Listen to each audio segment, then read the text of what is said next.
No, Bueno, vamos Felipe, a, buenas noches. Vamos a hacer lo mismo que la clase anterior porque sé que tienen examen el día de mañana. Así es que voy a tratar de dosificar esto y así pues terminamos en el menor tiempo posible. Bueno, el tema de hoy es derecho individual de trabajo, siempre, ¿verdad? Pero nos referimos directamente al trabajo como tal. Y tenemos una clasificación un poco amplia respecto a esto. El primero de ellos tenemos al trabajo humano, ¿no? Y al trabajo humano toda actividad del hombre. No hay excepción en eso, es decir, no podemos decir esto no es un trabajo. Entonces pongo de ejemplo por el tema han visto las personas que trafican, ¿verdad? Y que obviamente ese producto pues lo comercializan. Desde su producción hasta su comercialización hay un trabajo, ¿verdad? Pero eso estará dentro del derecho individual de trabajo, es la pregunta. Y entonces eso nos lleva al derecho de trabajo. Y cuando verificamos, entendemos que el derecho individual, el derecho de trabajo, es una actividad lícita, que es su primer elemento. Y esa actividad lícita está prestada a otro a cambio de una retribución y que solo se da en relación de dependencia, el derecho de trabajo, con algunas excepciones que vamos a ver más adelante. Entonces, trabajo humano, insisto, es todo, pero puse ese ejemplo acerca de la comercialización de esas sustancias ilícitas. Entonces, por ser ilícito, no podría entrar dentro del derecho de trabajo, no lo puede proteger el trabajo. Imagínense, han visto ustedes películas en donde mujeres en paños menores, ¿verdad? Pesando ese polvo blanco. Es una explotación bárbara, pero al final de cuentas el Estado no puede proteger esa actividad y ellas irían presas por cómplices, ¿verdad? El trabajo benévolo está definido como un trabajo gratuito, desinteresado. Cito como ejemplos a las iglesias, a la cooperativa escolar, al consejo de padres de familia de una escuela, en donde realizan una actividad laboral, pero no la pueden cobrar, dado que es un servicio que se está dando, digamos, desinteresadamente, es decir, sin pensar en una retribución. El trabajo familiar está de los padres a hijos, que definitivamente no podemos pensar en que los hijos nos puedan cobrar, ¿verdad? Porque se les pida que arreglen la habitación, porque laven los platos, ¿verdad? Entonces, eso no forma parte del derecho de trabajo, ¿verdad? Como para que el Estado lo proteja. Por supuesto que si en una familia hay una empresa y los hijos trabajan como un trabajador normal, tendrán todo el derecho a reclamar el pago de sus salarios. El otro tema está el trabajo autónomo, trabaja por su propia cuenta y riesgo, no trabaja bajo dependencia, sino que es su propio empleador y su propio trabajador. La relación de dependencia es porque trabaja en una organización ajena y trabaja bajo de otro y está protegido por el Estado, que es la mayoría de relaciones. Y el trabajo autónomo o trabajo independiente, pues no está muy protegido actualmente, ¿verdad? Pero está reconocido. En cambio, la relación el trabajo autónomo y la relación de dependencia, perdón, la relación de dependencia sí está protegido por el Estado, porque es el que eh, un trabajador accede a prestar sus servicios a otra a cambio de una retribución. Y entonces ya con esto ya podemos entender que del trabajo pues nacen los sujetos, ¿verdad? De ese derecho de trabajo nacen los sujetos. Y el primero de ellos tenemos al trabajador. Y de conformidad con el artículo 3 del Código del Trabajo, el trabajador es toda persona individual que presta a un patrono sus servicios materiales, intelectuales o de ambos en vista de trabajo. Entonces, es ya sea el requisito fundamental que me está trabando la lengua hoy. El requisito indispensable es que sea persona individual, sea el trabajador, no puede ser colectivo, que va a prestar sus servicios a un patrono, ya sea materiales, intelectuales o de las dos cosas, ya sea en virtud de trabajo o una relación de trabajo. Ese es el trabajador. Pero de ahí nace una clasificación bastante amplia. El trabajador general, le llaman algunos, está todo integrante de la clase de trabajador. El trabajador independiente, quien no trabaja en relación de dependencia, o el trabajo autónomo que vimos anteriormente, que es lo mismo. Es decir, es su propio empleador, su propio trabajador, uno mismo hace todo. Entonces, por eso es que no tiene esa protección que les mencionaba. Y trabajador dependiente, toda persona que efectúa una actividad laboral subordinada, voluntaria, personal, por cuenta ajena, onerosa y creadora. En determinado momento hubieron muchos trabajadores que manifestaban en los comercios, ¿verdad? ¿Y cuál es tu trabajo? Soy dependiente, decían. O le agregaban, soy dependiente demostrador. Y entonces cuando mencionaba soy dependiente es porque existe esa clasificación de trabajadores en donde eh, sí está establecido porque va a trabajar a favor de otra persona.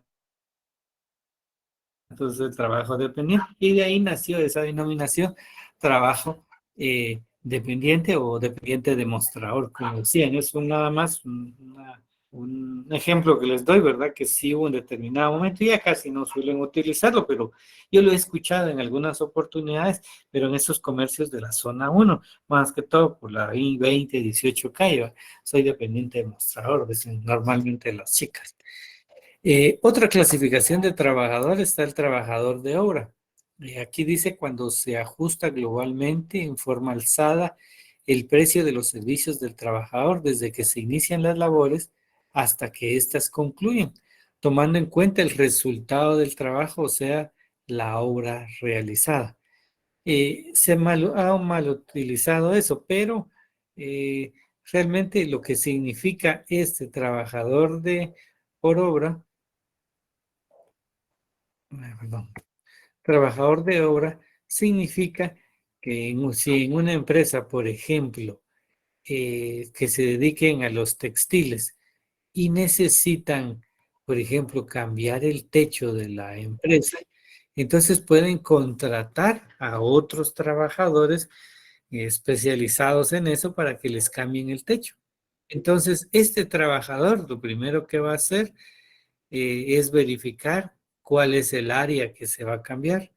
Va a consultar si va a ser toda totalidad, se va a reutilizar la lámina, qué tipo de tornillo se va a utilizar, qué tipo de, digamos, de soporte tiene el techo y tantas cuestiones que él consulta. Y entonces, si llegan a un acuerdo, el trabajador lo que le va a decir es, mire, yo le voy a cobrar 10,000 por el cambio de techo.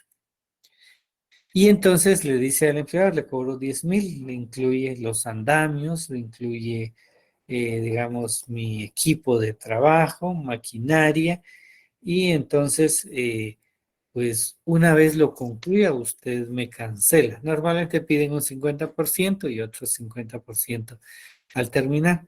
A eso se llama precio alzado, trabajo de obra, porque anticipadamente fijaron un precio para una actividad laboral dentro de una empresa, pero que no es del giro habitual, sino que es el cambio de techo. Entonces tuvieron que llamar a otros trabajadores y ese contrato termina hasta que te entreguen la obra culminada. Y entonces eso se llama trabajo de obra y el precio alzado significa que previamente fijaron el costo total de la obra. Contrario a lo demás, o muy parecido, podríamos decir, el trabajador ocasional o transitorio. La mayoría, dice, les anoto aquí, encaja en el trabajador de obras. Pero cuando es trabajo ocasional se refiere a trabajos accidentales o temporales, conforme el artículo 27, literal C, y en contratos menores de 60 días. Pero como es una legislación un poco antigua, entonces entendemos que 60 días es mucho tiempo. Más se explica en el plazo, en el costo, que no puede superar los 100 quetzales, es lo que no lo anoté acá. Y entonces ahí entendemos que, aunque diga la ley 60 días, pero es una legislación antigua, pero el tope es el precio, 100 quetzales, por ejemplo. Y entonces a esos trabajos podría ser que en una empresa necesiten cambiar un chorro, necesiten cambiar una llave, y entonces ese es un trabajo ocasional porque van a llegar a hacer el cambio. ¿Cuánto es? Son 75 quetzales, son 80 quetzales, son 100 quetzales, y ese es el trabajo ocasional o transitorio. Hay otra clasificación que es el que les anoto aquí, trabajadores especiales sujetos a un régimen especial. Eso es un capítulo que vamos a ver casi al final. En esos trabajadores especiales se le llaman especiales porque tienen una condición muy, muy especial, valga esa redundancia. ¿Por qué razón?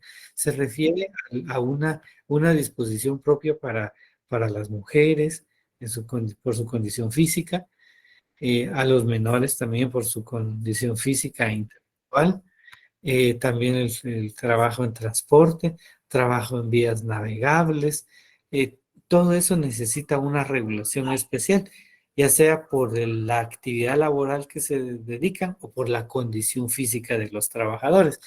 Pero como les digo, eso es otra clasificación que vamos a ver más, más adelante. El empleador. Dame un segundo.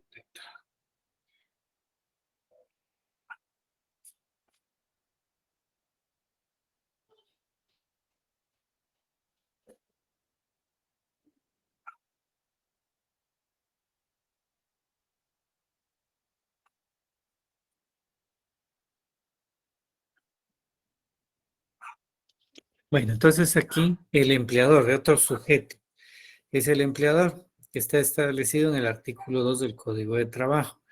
El empleador es un término que sustituyó el término patrón. Eso fue establecido por la OIT y es toda persona individual o jurídica. Aquí ya cambia. El trabajador solo es individual.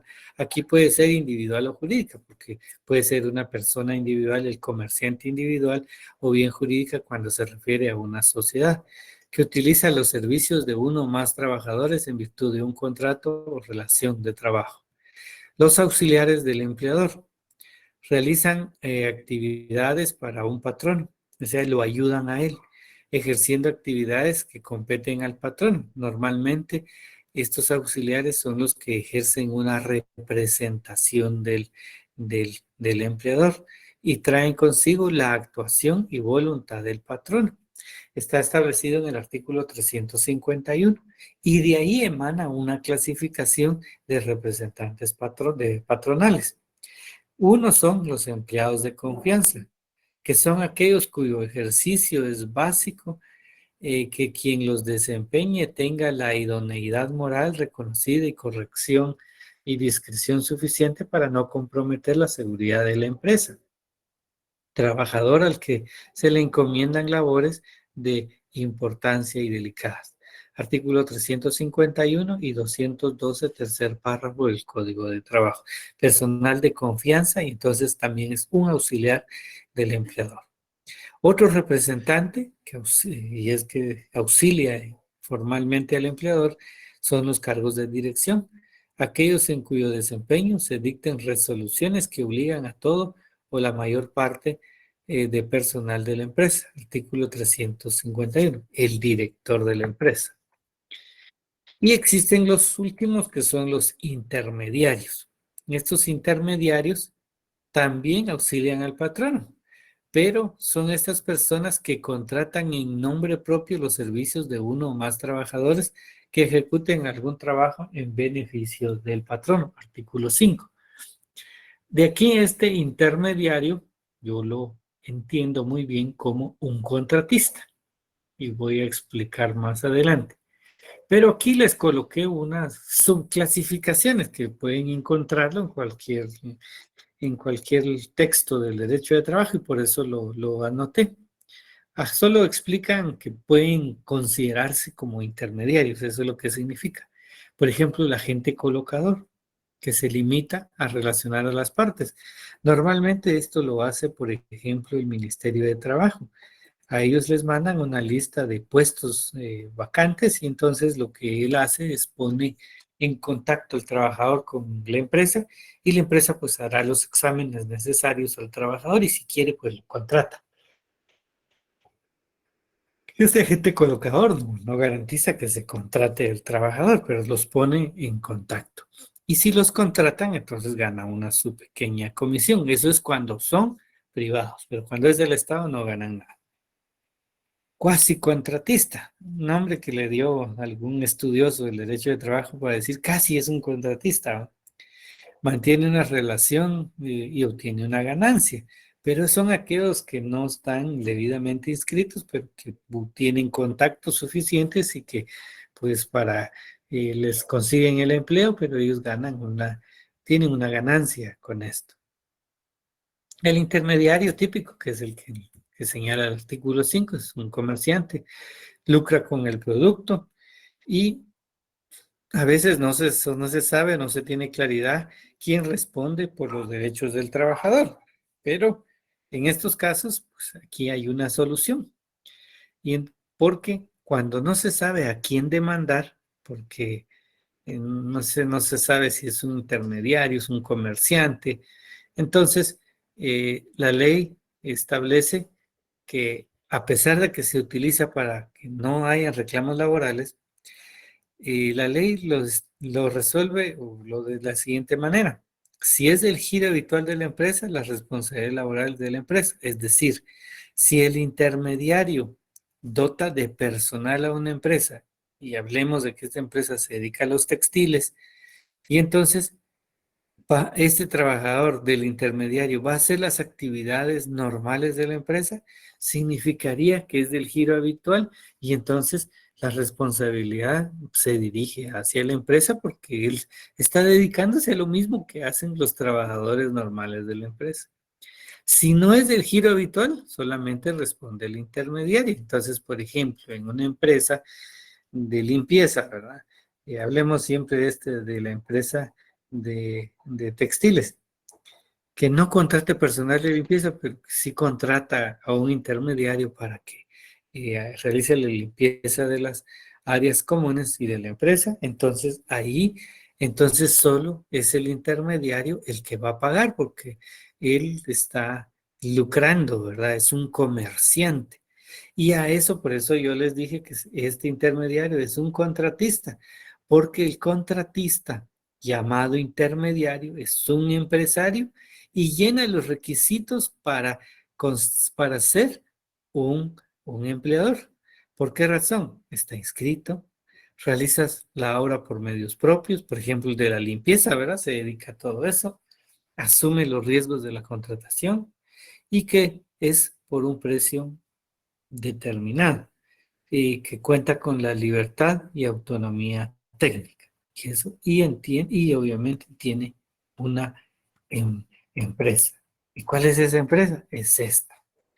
Porque el empresario, el comerciante va a tener una empresa y de conformidad con el Código de Comercio, el artículo 655, esta empresa es un bien mueble. No es una persona y por ende no puede ser sujeto de derechos y obligaciones. Quien lo es esa persona individual o jurídica que es la dueña de esa empresa. Artículo 51, 241, literal C. Entonces entendemos que este intermediario, sería un contratista, que es el intermediario típico, es un comerciante que reúne todas las características, entonces él formalmente va a dotar de personal para actividades en otra empresa, pero que no debe ser del giro habitual, porque si es del giro habitual, corre riesgo el empleador, ¿verdad?, de que sea demandado, ¿verdad? Porque tratan de que la empresa no pague prestaciones contratando a otra empresa para que preste el mismo servicio que él está dando. Y entonces eso corre un riesgo de la empresa, aunque existan muchos ejemplos en la calle, ¿verdad? Al final solo es cuestión de demandar. Y entonces, pero puede darse alguna sustitución patronal, ¿verdad? Que no es más que el cambio de un empleador por otro, que puede ser por fallecimiento, por compraventa de la empresa. Sin embargo, la sustitución del patrono no afecta a los contratos y de conformidad con el artículo 23 del Código de Trabajo, se consideran eh, solidariamente responsables durante un periodo que ustedes van a leer en el artículo 23 ambos empresarios, ambos empleadores o ambos patrones van a ser solidariamente responsables durante un periodo. Después de ese periodo, ya el nuevo patrono es el único que asume los riesgos. Muy bien, jóvenes, ¿tienen alguna duda por el momento?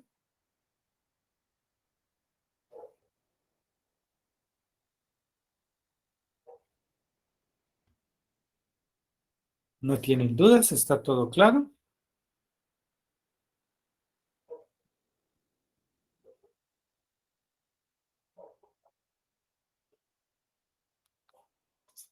Claro, como el agua.